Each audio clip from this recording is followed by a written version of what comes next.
involved in the Kid Cudi arson, the Porsche blowing up. Is this proven or not proven? Or rather, it reads not proved, proved. Acts involving arson. Of course, we're talking about Kid Cudi and the Porsche. Proved, not proved.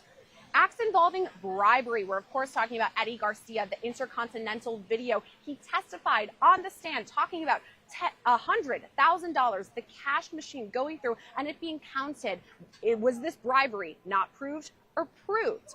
Acts involving witness tampering. Not proved, proved. Acts involving you were looking labor, at a live picture of the courthouse in Lower Manhattan. We are getting word the jury has a verdict in the Diddy case. Getting we're going to go live to our team of reporters out there in just moments. I'm Sharon Crowley. We're live in the newsroom here at Fox 5 New York in our Upper East Side Manhattan studios. Now, here's what we know. There is no verdict on count one, the racketeering and conspiracy charges, and we are waiting on the other verdicts that the jury to find out how they stand on count two of sex trafficking of Cassie Ventura and count three of include sex trafficking of Cassandra the Mann Act of transportation and sex trafficking of the woman who was identified as Jane. So we are waiting to hear what the jury has come back on those counts. And we are going to go to Arthur Chien, who is live outside the courthouse for us.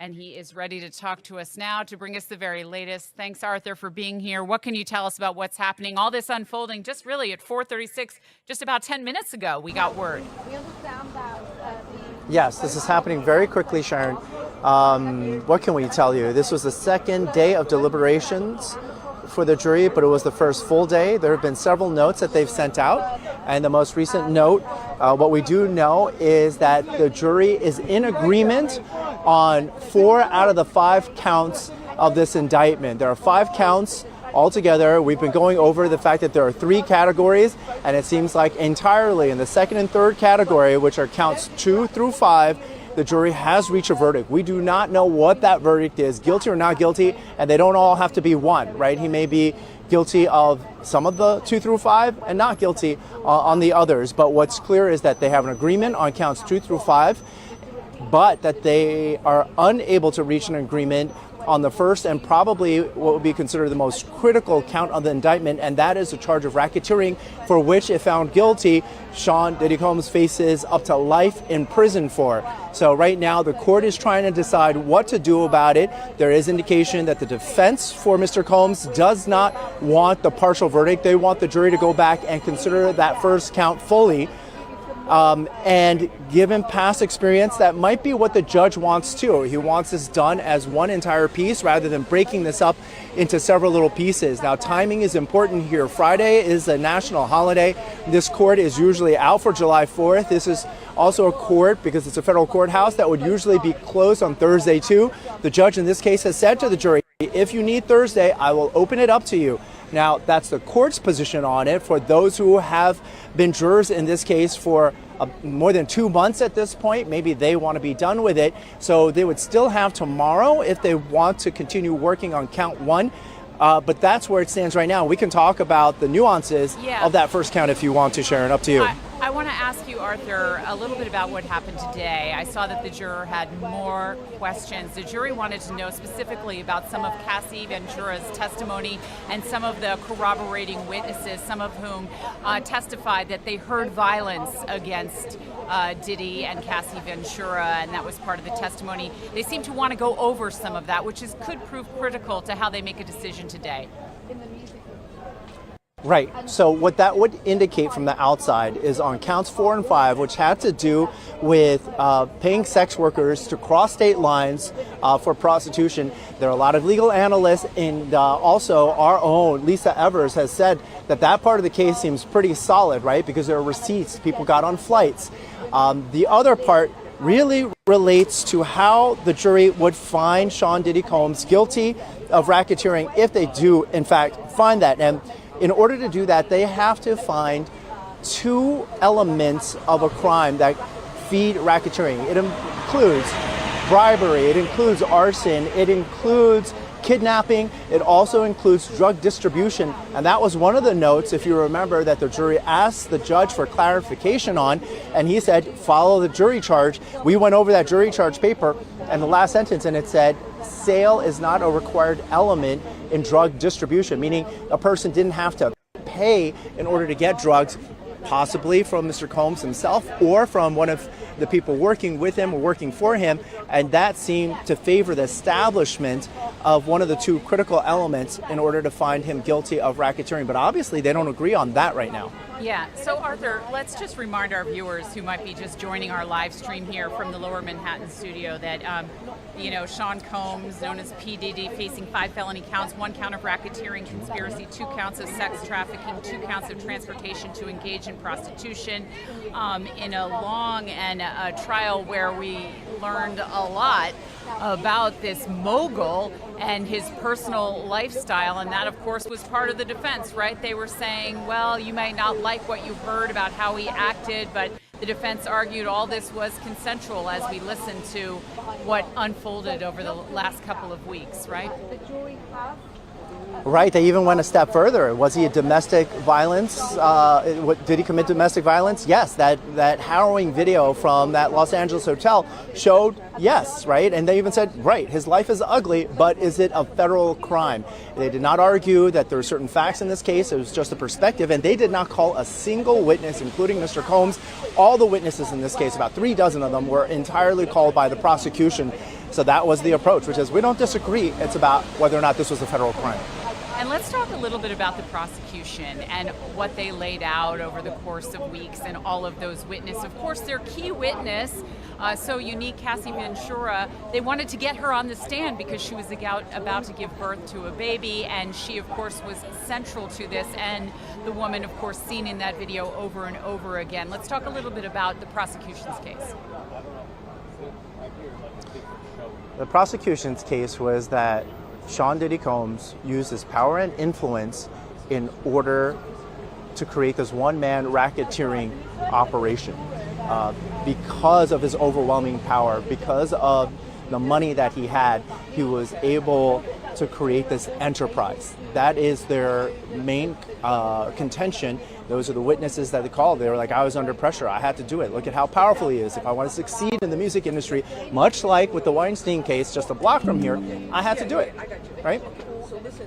Yeah, definitely. And that influence that he seemed to wield over not just the alleged victims who testified, but also all of the handlers, all of the people who worked for him, creating that conspiracy, that criminal network, as prosecutors described it, and that what went on for years and years, and in these so-called coerced freak-offs that went on, days-long sex sessions that the victims say, the alleged victims say they were forced into, and of course the defense says they weren't forced into it. It was consensual, that some of the people who testified during this trial were still getting their rent paid by P. Diddy and other things like that. Just bring our viewers up to speed. The reason we're talking about the case in this way is we've just heard from the jury, and we're expecting, do you have any timeline, Arthur, as to when we will get more clarification on how the counts were handed out? Well, we will find out shortly in the 5 o'clock newscast, because Lisa Evers just came out of the federal courthouse right now. She will tell us where those things stand. Again, we would not be surprised if the judge said you're going to go back and you're going to work on this tomorrow, because tomorrow's not a national holiday, and see if they can get anywhere on that first count of racketeering. You know, this trial, Arthur, has generated really international and national attention from such a famous person that so many people knew so well, and these are such serious charges. And of course, when P. Diddy was arrested, it was quite the scene that when they raided his very expensive mansions in multiple places around the country, in Florida, in Los Angeles, and the evidence that they got too. It certainly generated a lot of publicity, like so many famous trials we've seen in Lower Manhattan in recent years. Yep, absolutely. And also one point worth making, right? He's pleaded not guilty to all the charges. And just like with Weinstein, the defense has said that the women who were the alleged victims stayed in contact with them. They were not children. They were not, except for at least one, they were not young. They were adults. They were full-on adults, but they still made the decision to stick with him. And how that weighs on the jury's decision, we look at it: 8 men, 4 women, most of the women professional or careers. How will they view the fact that these women stayed in that orbit? That's a key here, we think. All right, Arthur, thank you so much. We're going to wrap it up there for you now, and keep it right here because we'll give you updates as soon as they become available. All right.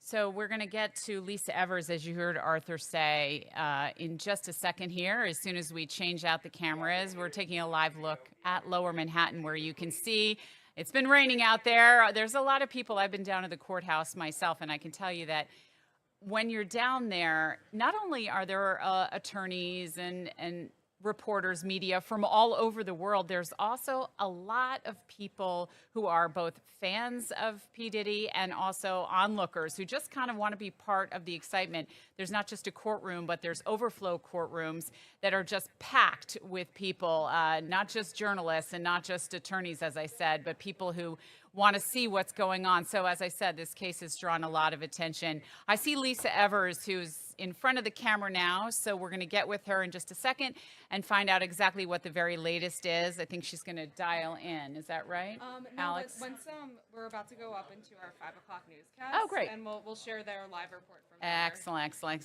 So in just about, I would say, 2 minutes, if my math is correct, our newscast is going to start, and we'll have the very latest from the Diddy trial. Just to bring you up to speed, we are getting reports that the jury has returned a verdict on at least 1 count of racketeering and faces Diddy facing 5 felony counts, 1 count of racketeering, 2 counts of sex trafficking, 2 counts of transportation to engage in prostitution. We're going to find out where they fell on all of that with a live report from outside the courtroom. Lisa Evers has been covering this every day of the trial. She has unique insight into this case. She's a veteran journalist here in New York City and really has an insight as to how this is unfolding. And we also have some attorneys with us as well. You can see security. That's a live picture outside the courthouse in Lower Manhattan. And of course, security is tight in a case like this because of the media attention that it has generated. And this is another case, much like Harvey Weinstein, much like a number of these high-profile criminal cases we've seen in the last couple of years, where someone is literally at the top of their game with money, wealth, and fame, only to be taken down by federal criminal charges. And that is what we saw in P. Diddy and in his trial. We also saw his family. He has a number of children that showed up at various points during the testimony, and we're, of course, here today as they waited for the jury to return a verdict. And Fox 5 has you covered on multiple angles. The judge says he has 3 options, and I'll just go over them for you. The jury can keep deliberating. He issues a version, a different charge, and the court can also advise the jury if they that they could also give a partial verdict. So they have a couple of options, and we're going to hear the very latest from Lisa Evers coming up in just a few seconds here. So don't go anywhere. And we also have some insight from some of our attorneys who are on standby to give us some insight into this fascinating trial that has really, for most court watchers, some of the testimony quite shocking to most people. So it's been an interesting trial, and we'll see now where it goes, because it appears we are reaching an end. And now let's go right to Lisa Evers and the very latest for the Fox 5 o'clock news.